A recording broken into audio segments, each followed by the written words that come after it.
Good morning students. मैंने आपको गए सप्ताह में पुनर्जागरण के विषय में विस्तृत अध्ययन करवाया था। आज मैं आपको धर्म सुधार आंदोलन के बारे में अध्ययन करवाऊंगी। जो धर्म सुधार आंदोलन था वो यूरोप की एक महत्वपूर्ण घटना थी, या कह सकते हैं पूरे विश्व की ही महत्वपूर्ण घटना थी। उस समय रोमन कैथोलिक चर्च धार्मिक आस्था व श्रद्धा का केंद्र माना जाता था। ये ईसा मसीह द्वारा संस्थापित था। उस समय चर्च के कथन को अंतिम सत्य माना जाता था। कैथोलिक चर्च का सर्वोच्च अधिकारी पोप था, परंतु समय के अंतराल के पश्चात कैथोलिक चर्च में अनेक बुराइयां व्याप्त हो गई थी, जिससे जनता में असंतोष व्याप्त हो गया था और यह एक धार्मिक क्रांति के रूप में परिणित हुआ। परिणाम स्वरूप एक नवीन संप्रदाय प्रोटेस्टेंट चर्च का जन्म हुआ। परंतु विचार करने वाली बात यह है कि उस समय 16वीं शताब्दी में ऐसी कौन सी परिस्थितियां थी जिससे चर्च के विरुद्ध असंतोष पैदा हो गया और धर्म सुधार आंदोलन का आरंभ हुआ। तो धर्म सुधार आंदोलन के पीछे ऐसे कौन से कारण थे, उनके बारे में आप अध्ययन करने जा रहे हैं। जो यूरोप के विभिन्न देश थे, जैसे इंग्लैंड, फ्रांस, स्पेन आदि में राष्ट्रीय भावना का विकास हुआ। ये चूंकि निरंकुश राजतंत्र थे जिन्होंने चर्च की प्रभुसत्ता को चुनौती दी, इन्हें किसी पोप की अजीज सत्ता स्वीकार नहीं थी। अतः इनमें टकराव हुआ और इस टकराव के निम्नलिखित कारण थे। चूँकि मध्यकाल में सामंती व्यवस्था थी और सामंती व्यवस्था में काफ़ी तरह की अव्यवस्थाएं पैदा हो गई थी। इस काल में पोप ने विशद अधिकार प्राप्त कर लिए थे, जिनसे वह राजनीतिक हस्तक्षेप कर रहा था। दूसरी ओर चर्च ने बहुत सारी भू संपत्ति पर भी अपना अधिकार कर लिया था, जिससे राज्यों को परेशानी हो रही थी।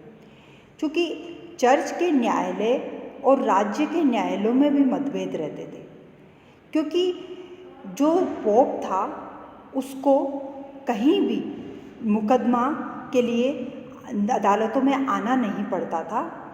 अतः राज्यों को इस बात का ये तकलीफ थी कि पोप अपनी मनमानी कर रहे थे। दूसरी ओर प्रत्येक नागरिक को अपने आय का 10वां हिस्सा चर्च को कर के रूप में देना पड़ता था। इसलिए इस प्रकार एक तरह से जो पोप या चर्च थी उसके विरुद्ध एक तरह की राष्ट्रीय भावना, या कह सकते हैं कि विद्रोह की भावना पैदा हो गई।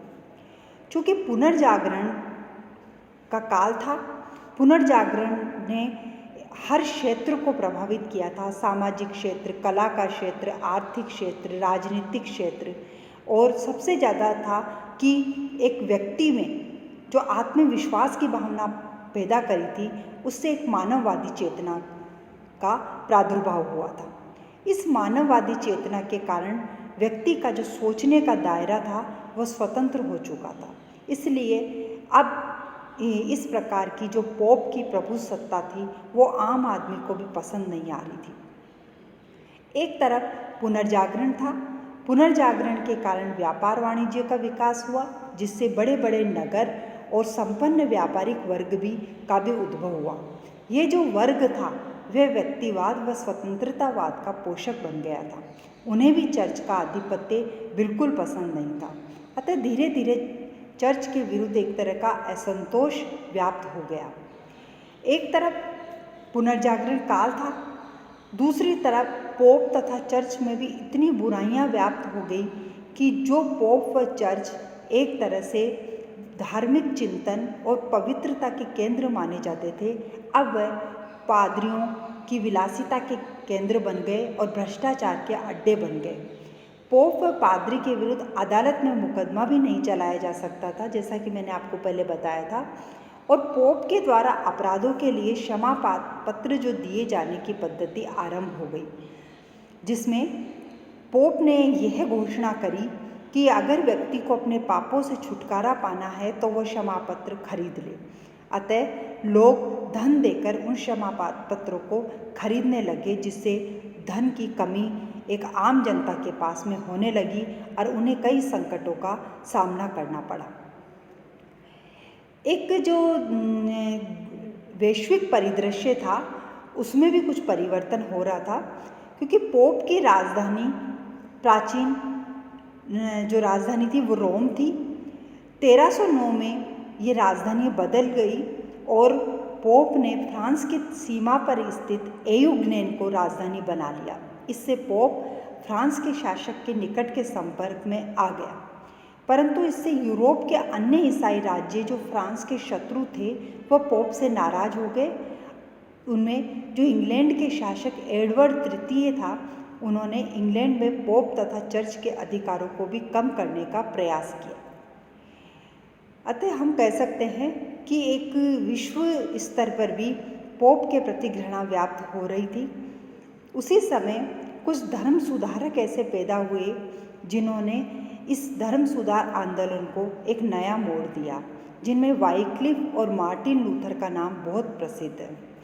मार्टिन लूथर जो धर्म सुधार आंदोलन का केंद्र बने, वह एरफर्ट विश्वविद्यालय में कानून और धर्मशास्त्र में उन्होंने डिग्री प्राप्त करी थी और उसके बाद वह ब्रिटेनबर्ग विश्वविद्यालय में प्राध्यापक नियुक्त हुए।